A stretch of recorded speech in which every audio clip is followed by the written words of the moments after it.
मैं विमान से घर जा रहा था। उसी टाइम में विमान पर आग लग गई और विमान का क्रैश हो गई। उसी टाइम पर ही मैं मर गया।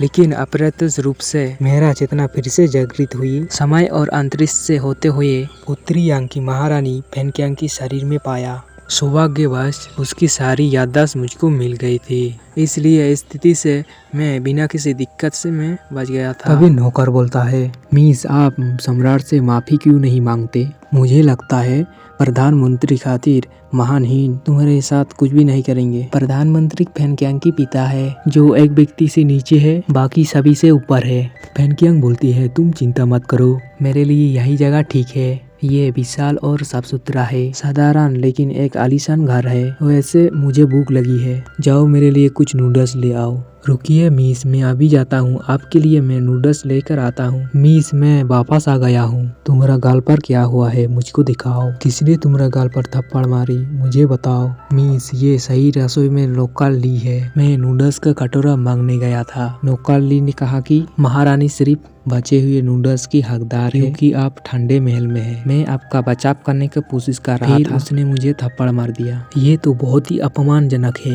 मैं केवल बचे हुए भोजन का ही हकदार हूँ, मुझको सही रसोई के घर की तरफ ले चलो। मिस कृपया कुछ भी करने से पहले एक बार सोचिए। मैं ठंडे महल में रहना बर्दाश्त कर सकता हूँ, लेकिन मैं अपमान नहीं सह सकता। फिर रॉयल किचन की तरफ दिखाया जाता है। नौकर ली, तुम महारानी की नौकर को कैसे मार सकते हो और बदला लेने के लिए भी आ सकती है। मैं कह सकता हूँ तुमको इतना जल्दी भी नहीं जाने देगी। तभी नौकरली बोलती है, आप किस बात से भयभीत है? महारानी को ठंडे महल में भेज दिया गया है, मैं क्यों डरूंगा?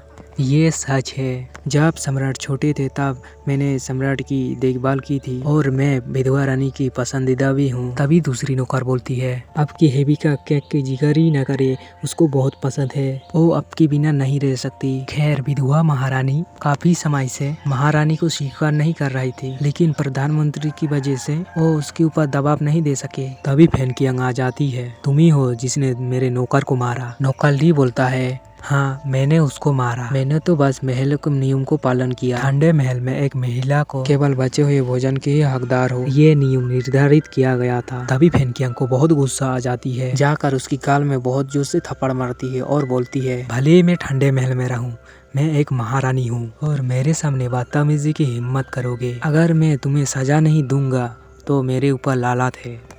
तुमने मुझे क्यों मारा? यदि विधवा महारानी को इसके बारे में पता चल गया तो आपका काम खत्म। फेनक्यांग बोलती है, अगर वो यहाँ होती फिर भी तुमको मैं पीटता।